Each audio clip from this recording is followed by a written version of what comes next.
en versión virtual. El día de hoy vamos a hablar básicamente del análisis y administración del financiamiento. Ya hablamos del capital de trabajo y de las técnicas que utilizamos en la primera unidad. Y ahora nos toca hablar del análisis y administración del financiamiento. Empecemos, por favor.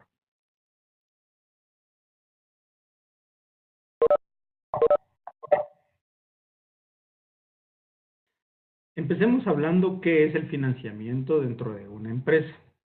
El financiamiento dentro de una empresa es básicamente el pasivo corriente y el pasivo no corriente. ¿Qué es el pasivo corriente? Son los pasivos que la empresa está obligada a pagar en menos de un año.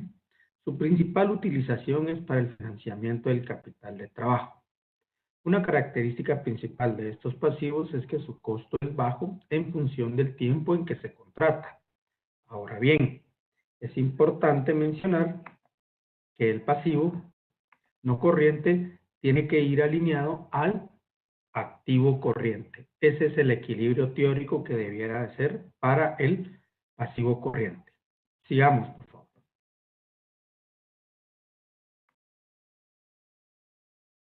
Pasivo no corriente.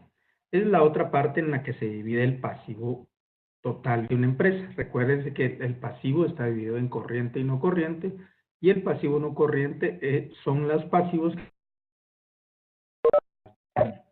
Ambos pasivos constituyen lo que es el financiamiento de las empresas, ¿sí?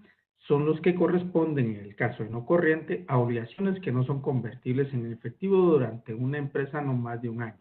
Dice obligaciones, es decir, usted va a tener esa deuda ahí por un largo tiempo, a largo plazo o en el mediano plazo si hablamos de un año. Sigamos, por favor.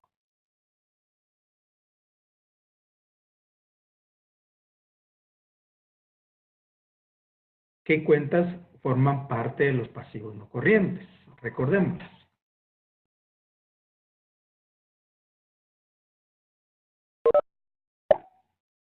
Pasivo no corriente. Préstamos bancarios con vencimiento mayor a un año. Deudas con empresas asociadas y provisiones a largo plazo o pasivos laborales. En esta unidad, que es la última, nos vamos a detener un poquito a préstamos bancarios con vencimiento con empresas asociadas. Básicamente vamos a ver una clasificación de los pasivos, pero principalmente de los financiamientos en el no corriente. Sigamos, por favor. Entonces, desde el punto de vista financiero, ¿qué podríamos observar de la ecuación patrimonial del pasivo no corriente? Recordemos aquel cuadro rectangular que nos evidencia cómo es que debiera ser una forma idónea de lo que debiera de ser el pasivo no corriente o la estructura del balance de una empresa. Sigamos, por favor.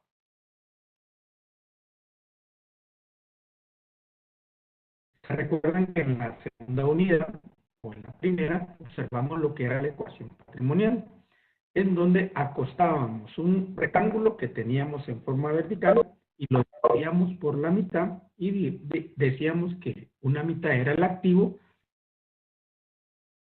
que está en verde era el pasivo y el patrimonio neto.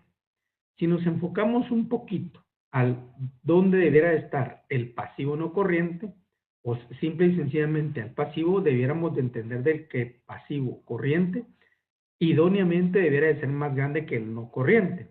Pero realmente esto no sucede así en las empresas. Por lo regular, las empresas, esto es lo que debieran de buscar, este equilibrio teórico entre el activo corriente y pasivo corriente, pero idealmente debiera de ser el corriente en una menor proporción de lo que es el pasivo, que es la línea punteada que usted ve ahí y que dice no corriente. Es decir, idealmente así debieran de comportarse los pasivos no corrientes o el financiamiento a largo plazo.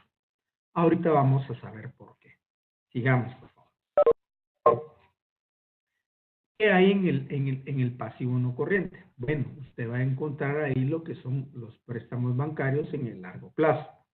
Y si se da cuenta en la figura que se ilustra en esa lámina, se va a dar cuenta que es un signo de dólar, que también puede ser el signo de cualquier moneda, y que está engrietado por una bola, lo que llamaban antes los gringos el Blackberry, ¿sí? Que es una gran bola de cereza que engrieta a una persona y que antes eso le colocaban a la persona para que estuviera esclavizada.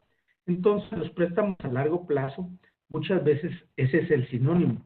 Cuando nos endeudamos a largo plazo en pasivo no corriente, es como que estuviéramos arrastrando esta pelota de deuda por un largo tiempo.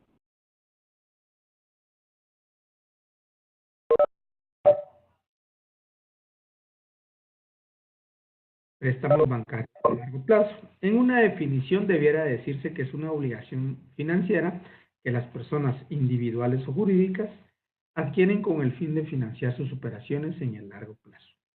Pero, ¿cuál será el sentir o el fin principal, no solo de los pasivos no corrientes, sino que en este sentido de los préstamos bancarios en el largo plazo, el sentir es que el fin principal para cuando usted compra un pasivo o adquiere un pasivo es financiar proyectos de inversión. Y muchas veces esos proyectos de inversión van a pegar en el lado del estado del balance general en el activo no corriente. ¿Por qué?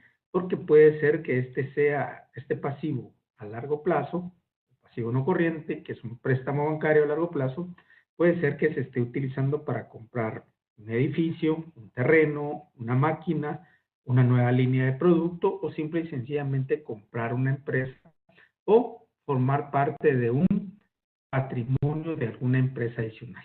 Pero ¿cuál será las principales características de los préstamos bancarios en el largo plazo? Veamos, por favor. Los préstamos por pagar a largo plazo, sus principales características, pues como bien lo dice, son a largo plazo, son montos muy altos, pueden ser negociables sus pagos desde el punto de vista financiero, y aquí me detengo un poquito a explicar punto de vista financiero.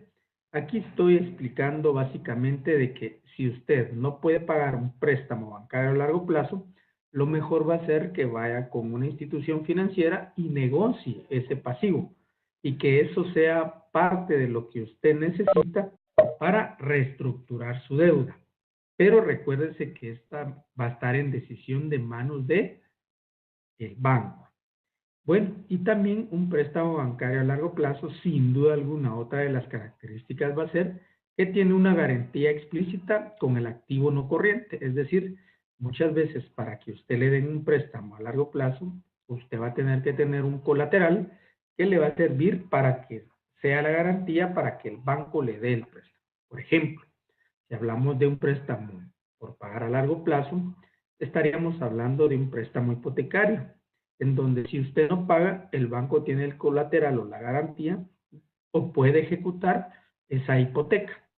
O bien, si usted lo utilizó para comprar una maquinaria o una flotilla de vehículos, si usted no paga, el banco tiene la potestad de ejecutar esa garantía explícita que usted tiene contabilizada en el activo no corriente. Sigamos.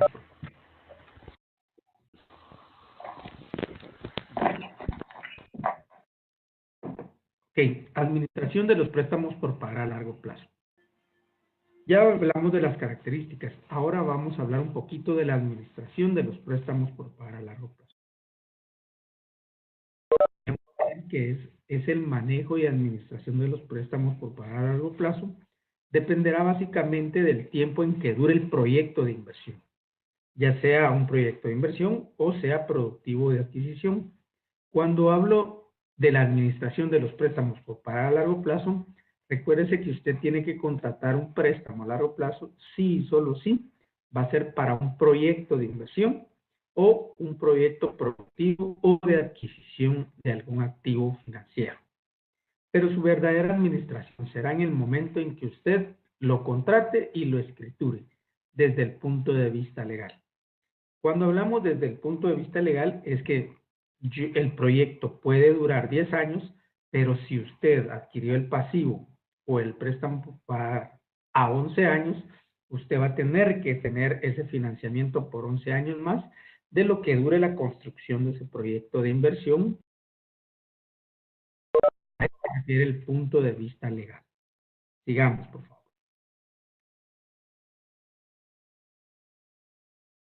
¿Qué otro pasivo no corriente puede venir a pegarnos como una obligación?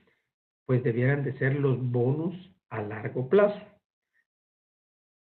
Deteniéndonos un poco y haciendo la salvedad, los préstamos a largo plazo y los bonos corporativos a largo plazo, básicamente usted los va a contabilizar en los pasivos no corrientes.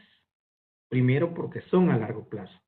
Y segundo, porque son para proyectos productivos o de inversión. Veamos qué son los bonos corporativos. Digamos, bueno, una empresa lanza bonos corporativos cuando una intención de que esto sea una fuente de financiamiento que las empresas utilizan con el fin de realizar operaciones de inversión fija en proyectos productivos. Al realizar la emisión de bonos, la empresa que los emite se compromete a pagar una tasa de interés por el plazo que duren los bonos. Es decir, yo me voy a financiar con bonos a largo plazo, yo como emisor los contabilizo en mi pasivo no corriente y a cambio, durante algún tiempo yo voy a tener que pagar una tasa de interés sobre la emisión que yo haga. ¿A quién? A los que me compraron los bonos. Básicamente, ate siempre estas palabras. Cuando usted hable de bonos a largo plazo y préstamos a largo plazo, son para inversiones fijas y proyectos productivos. ¿Qué características tendrán los bonos a largo plazo? Veamos, por favor. Bueno, son de muy largo plazo, por lo menos son de 10 años o más, pagan una tasa de interés fijo o variable, son bastante riesgosos si son cotizados en el mercado de valores. Los montos de las emisiones deben estar inscritos y autorizados en el registro de valores y mercancías. En el caso de Guatemala, pueden ser negociables según su constitución o según cómo son las características de la certeza de los bonos, porque pueden ser emitidos al portador, es decir, usted emite los bonos, se los compra a un tercero y ese tercero se lo vende a otro tercero, cuando es emitido al portador. Y otra de las características que existen varios bonos según su emisión, su institución que los emite. ¿Cuáles son los tipos de bonos que existen? Veamos. Bueno, los tipos de bonos que existen son los bonos canjeables que se pueden permutar y los bonos convertibles que se pueden renegociar o renovar, los bonos cupón cero que pagan una tasa de interés a su vencimiento, están los típicos bonos del Estado y están los bonos de deuda perpetua, que esos son los que nunca se vencen. Es decir, si nos enfocamos en el último bono, este bono es un bono que se emite con perpetuidad. Es un bono que la empresa va a renovar y que dice dentro de su estructura legal. Es decir, usted puede mantener el bono por un largo tiempo y va a ser parte de esa deuda que esa empresa emitió. Los anteriores sí tienen una fecha de caducidad. Digamos, por favor. También está el bono simple, que es un bono sencillo. Es cuando a alguien le dan un bono y se lo entregan. El bono de prenda, que lleva un colateral como un activo fijo. Un bono de caja, que ya no se utilizan. Y hay bonos que le parecerá a usted un poco raro el nombre, pero tal vez ya lo habrá escuchado. Estamos hablando de los bonos basura, que son títulos de alto riesgo y baja calificación. Cuando hablamos de bonos basura o trash bonds, lo que estamos hablando de son bonos que en el mercado salieron, que los emitió un emisor, puede ser un gobierno, puede ser una empresa, pero la empresa cayó en default, lo que quiere decir que ya no puede pagar esos bonos ni los intereses. Entonces, cuando la empresa cae en default y emitió bonos, definitivamente la calificación de esa empresa baja, el bono de empresa baja, el riesgo es más alto y por ende el precio del bono baja. Muchas personas a veces no están interesadas en comprar este tipo de bonos.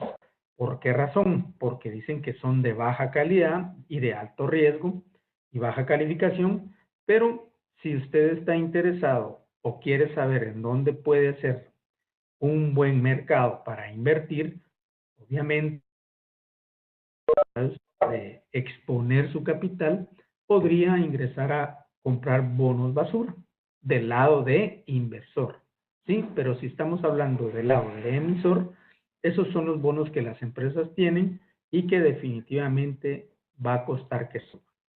¿Quiénes son o qué empresas son las que tienen estos tipos de bonos? Bueno, hablemos de primero de gobiernos.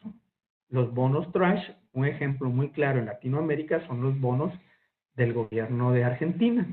Y otros bonos, que son bonos trash o bonos basura, son los bonos de la empresa de petróleos de Venezuela.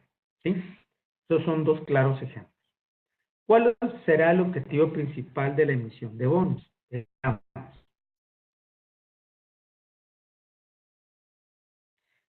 Definitivamente es recaudar capital para proyectos de inversión. Cuando usted hable de bonos a largo plazo, definitivamente va a ser para que las empresas se financien con el objetivo de recaudar capital para proyectos de inversión. Sigamos, por favor.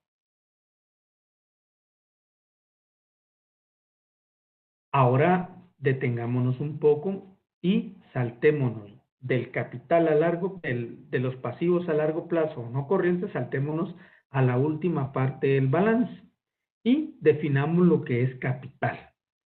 Uno, es la aportación inicial del financiamiento que hace el propietario de una empresa con el fin de capitalizarse. Es decir, es la partida inicial.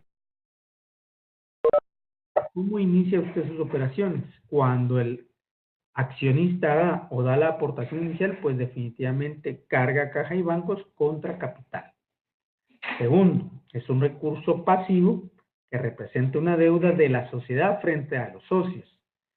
No porque sea recurso pasivo quiere decir de que sea un pasivo, sino que está hablando que desde el punto de vista que el pasivo es una obligación y que esto representa una deuda frente a los socios, originada por la aportación de los mismos con el objetivo de desarrollar actividades económicas. Realmente el capital social es el valor de los bienes de dinero que los socios aportan a la empresa sin derecho a devolución. Me detengo un segundo. Cuando las empresas quiebran, ¿cómo es que se da el proceso de liquidación de la empresa? Con sus activos pagan o liquidan los pasivos y si queda, con el capital le responden a los accionistas con el resto de los activos que quedan. Así es como funciona el capital de una empresa. Más sencillo, veamos cómo se divide el capital de una empresa. Sigamos. ¿Qué son las acciones de una empresa? Sigamos, por favor. Bueno, acciones es un valor que representa una porción proporcional del capital social de una empresa.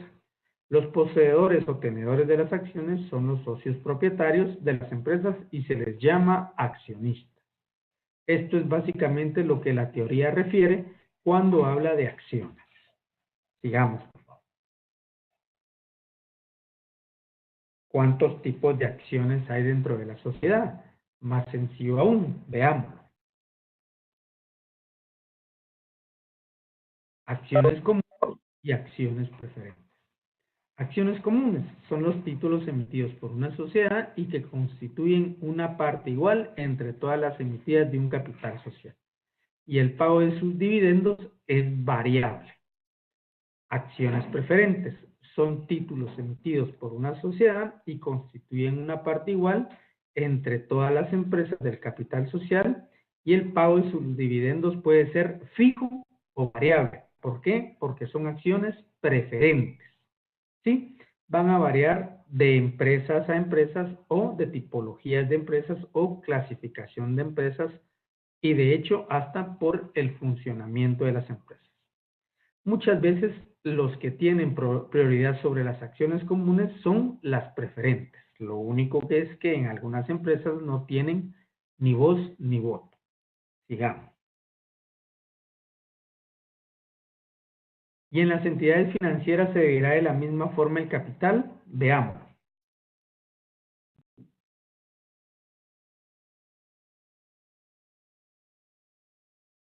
Capital primario. Es la aportación directa de los accionistas y propietarios de las entidades. Capital complementario. Lo constituyen las cuentas que complementan al capital de una entidad financiera, tales como las reservas y utilidades. Y en algunos casos, algunas cuentas como revaluación de activos. Sigamos, por favor. Ahora vámonos al tema de cómo determinamos el costo de un capital de una empresa. Realmente determinar el costo de capital de una empresa va a ir dirigido muchas veces a lo que son pasivos o el costo de los pasivos y el costo del capital. Vamos a estar hablando de que existen pasivos que van a estar atados simple y sencillamente por su costo. Por favor.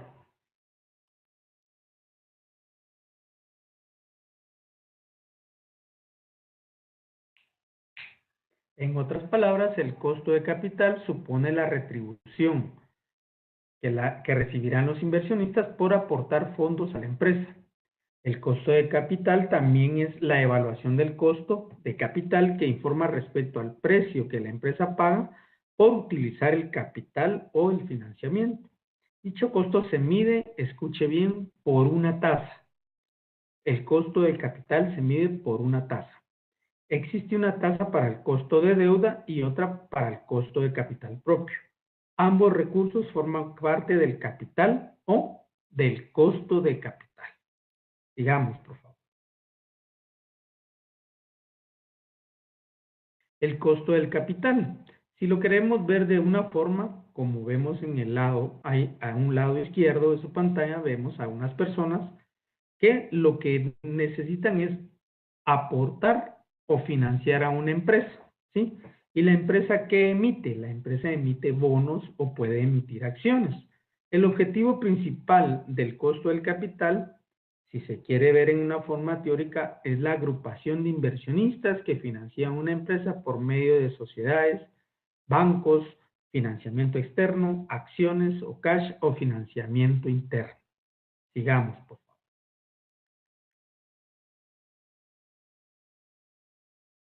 Costo de capital. Si nos vamos a hablar un poquito lo que es el costo de capital, es la tasa requerida de retorno por aquellos que financian la empresa. ¿Cómo se llama esta tasa entonces para los que nos prestan el capital? Se va a llamar TIR. Y para los que nosotros necesitamos investigar cómo se llama la tasa de costo de capital, se va a llamar tasa de costo de capital. Los tenedores de estos fondos, por lo regular, lo que hacen es que están dispuestos a brindar el capital siempre y cuando la empresa les brinde un retorno requerido al que hubieran tenido que haber invertido en otras empresas de similar riesgo. Esto quiere decir que cuando usted invierte en una empresa, usted va a tener, está recibiendo el financiamiento, usted va a tener que pagar un costo de capital. Los intereses que se paguen por el lado de los préstamos obtenidos o bonos colocados son deducibles de ISR. ¿Por qué razón? Porque cuando usted paga el costo del capital o el interés por lo que se lo prestan, lo que está usted es rebajando la utilidad.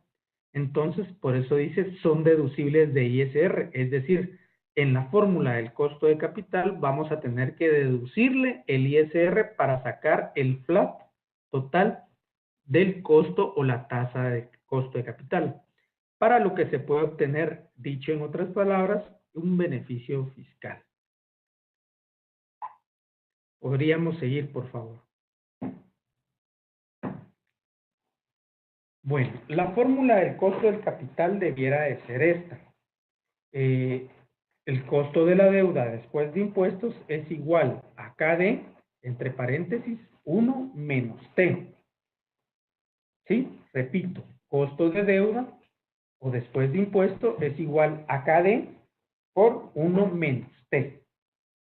Siempre habría que diferenciar lo que es las tasas, en donde KD es la deuda antes de impuesto y T es la tasa de impuesto.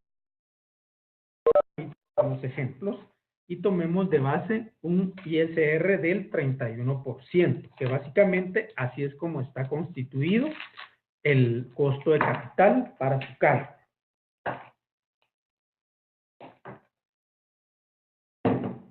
Sigamos, por favor.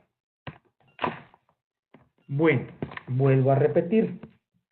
El costo de capital es el costo de la deuda antes de impuesto. Entonces, KD, vamos a decir en forma inicial que KD es 10.53 y tasa de. Si usted va a la fórmula de costo de capital, le está diciendo que coloque el 10.53%, abra paréntesis, 1 menos 31, cierra paréntesis, y eso automáticamente le va a dar 7.27%.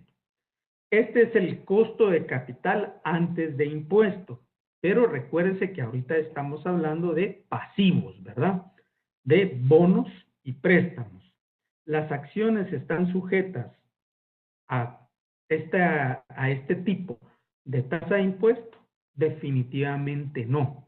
¿Por qué? Porque lo que usted hace cuando se financia por acciones, lo que hace es de que decreta su utilidad después de haber pagado el impuesto y sobre eso usted ya no tiene que pagar más impuestos más que el dividendo que le va a pagar a los accionistas, que es una tasa que él requiere por haberlo financiado.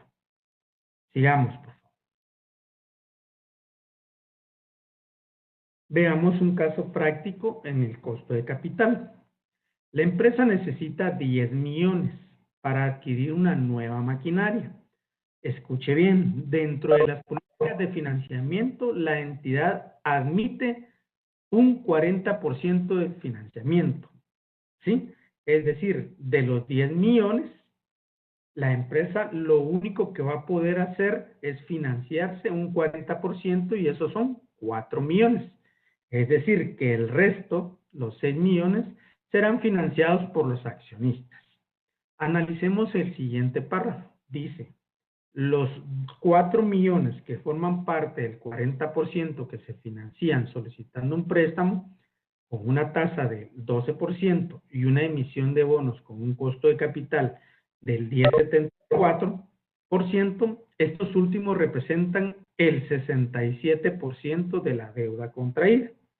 Es decir, nosotros lo que necesitamos es identificar muy bien qué es lo que tenemos, ¿verdad? Y sobre ello trabajar.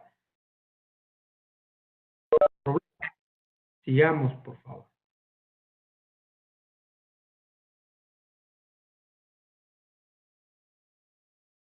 Sigamos, por favor.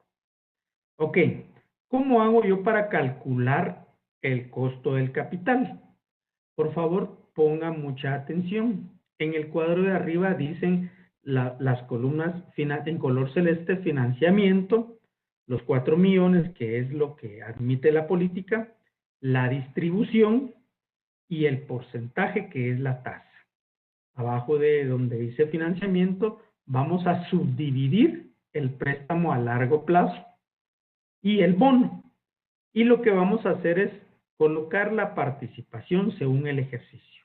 La única participación de la deuda que me decía sobre los 4 millones era ese 67 o 0.67 que usted ve ahí. Y eso lo multiplica por 4 millones y le va a dar 2.680.000. El resto para 100, que es la distribución de la deuda, lo va a formar el préstamo a largo plazo.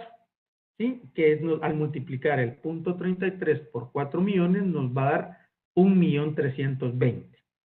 A la par, en la columna de porcentaje, lo único que estoy colocando es la tasa que me van a cobrar por financiarme por el préstamo a largo plazo, que son 12%, y por el bono, que son 10,74. Ahora usted ve un recuadro ahí que dice costo de la deuda después de impuestos.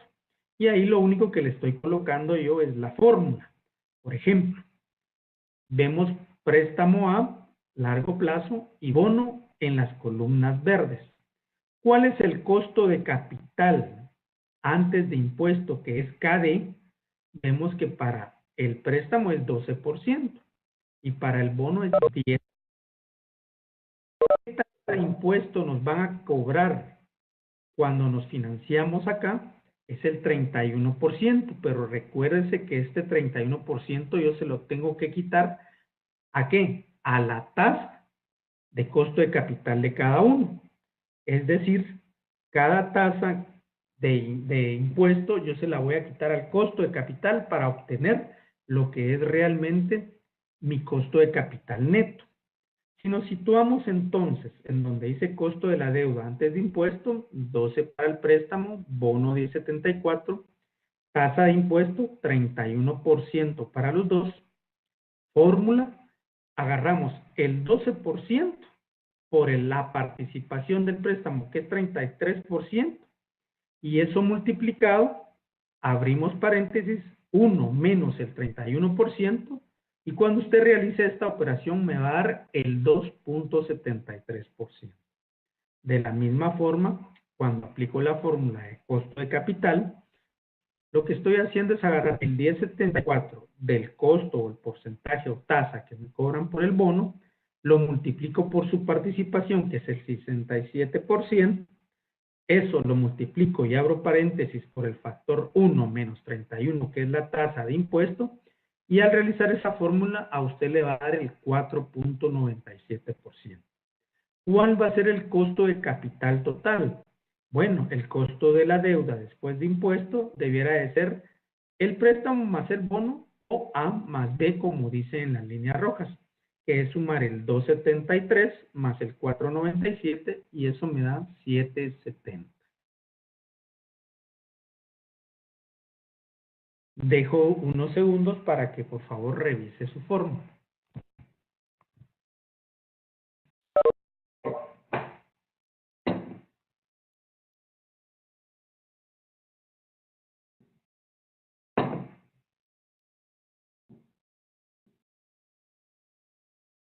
Sigamos, por favor. Caso práctico 2. De acuerdo al estudio efectuado, se determinó que un proyecto generará una rentabilidad del 11%. Para el efecto, la empresa con de financiamiento. 1. Capital propio en acciones que pagarán el 13% de dividendos.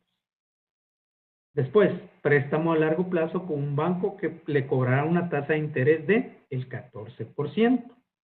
La tasa de impuestos sobre la renta es de 31%. El financiamiento requerido es por 1,000,000. Los inversionistas necesitan establecer si el costo de capital es menor o mayor a la rentabilidad que generará el proyecto. Volvamos a repetir o recordemos en el primer párrafo cuál es la rentabilidad del proyecto. Y hasta arriba usted puede leer que dice rentabilidad del 11%. Lo que le están solicitando a usted es que determine realmente qué costo de capital es viable para esta estructura, o para que el costo de capital no sobrepase la rentabilidad del proyecto. Entonces, ¿qué debiéramos de hacer? Voy a hacerle una observación ahorita. ¿Podríamos regresar una, por favor?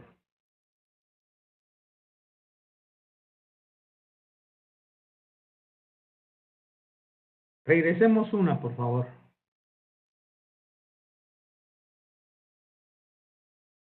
Otra, por favor. Acá. Quisiera que observara usted cuando yo veo ahí en las flechas donde señalo qué estoy tomando.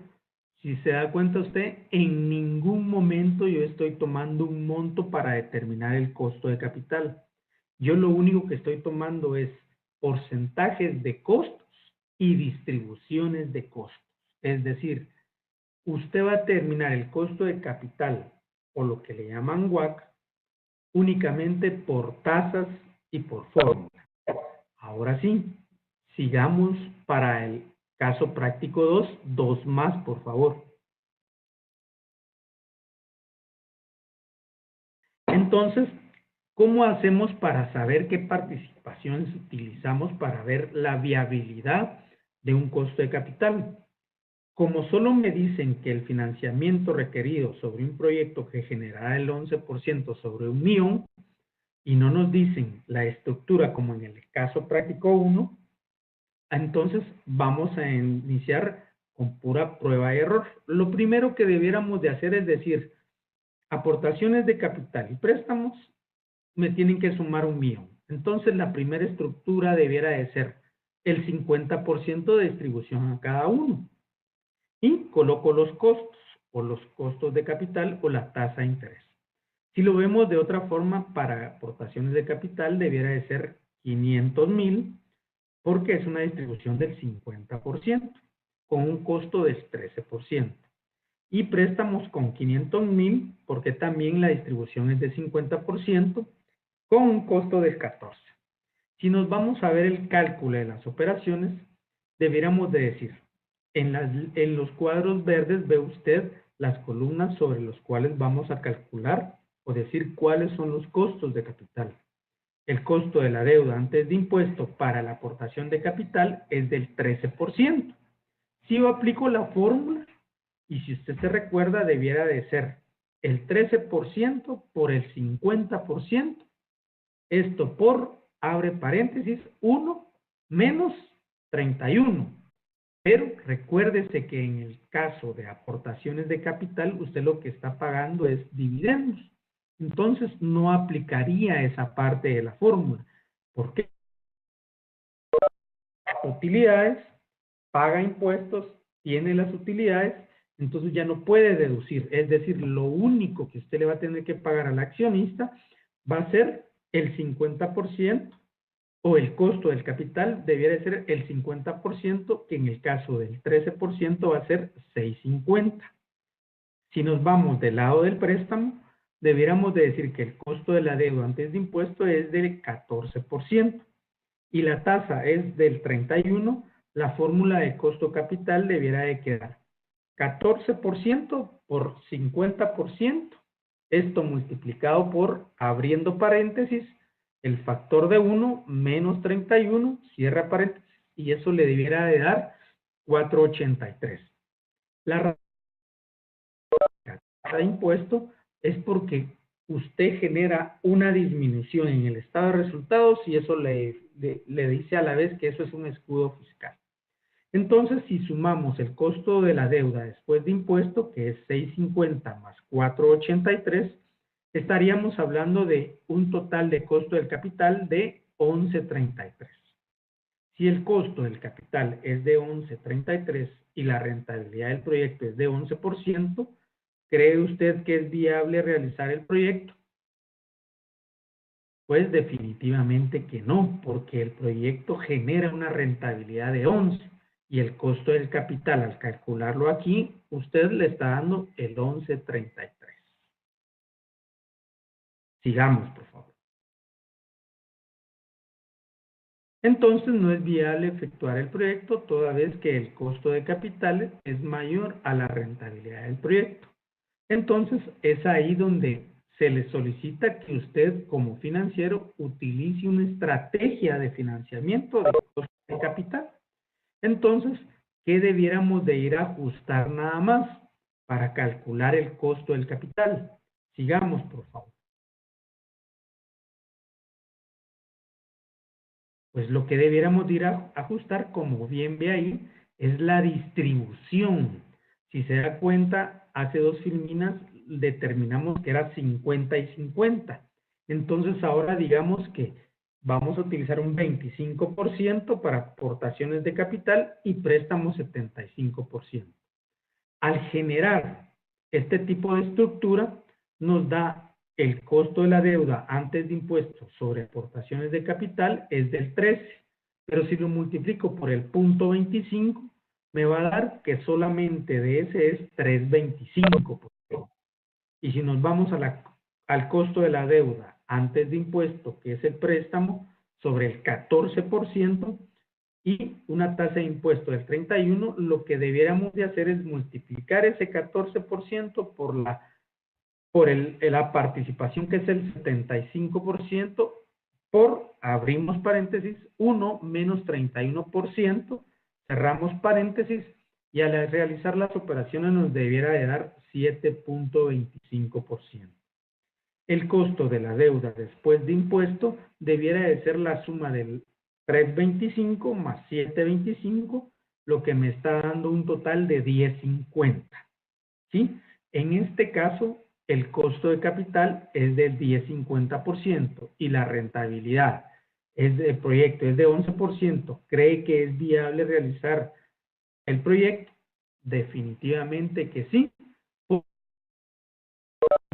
costo de capital promedio ponderado de 10.50%. Cuando usted relaciona ese 10.50, que únicamente hace diferencia 0.5 sobre el 11%, que es el rendimiento, aquí lo único que estamos hablando es sobre unión. Pero recuérdese que es didáctica suya. Por lo regular, cuando se hacen estructuras de capital, estamos hablando de millones, lo que se transformará en rendimientos mayores de 11% y costos sobre 10.50. Es así como se determinan los costos de capital de los proyectos de inversión.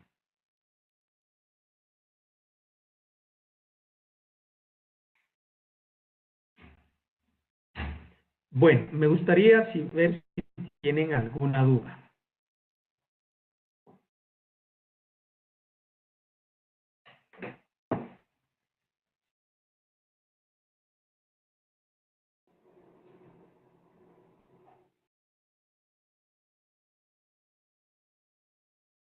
No, licenciado, cuando me aclaró en el chat, ya pude hacer la tarea, gracias.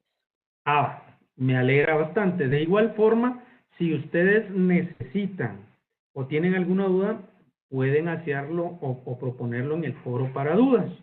O, pues siempre estamos comunicados por el WhatsApp que tenemos en común.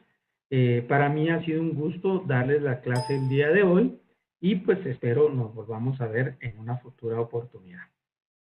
Que pasen una feliz noche. Feliz noche, licenciado, gracias. Feliz noche. Gracias. Feliz noche, Alex. Feliz noche. Gracias, Axel, por todo.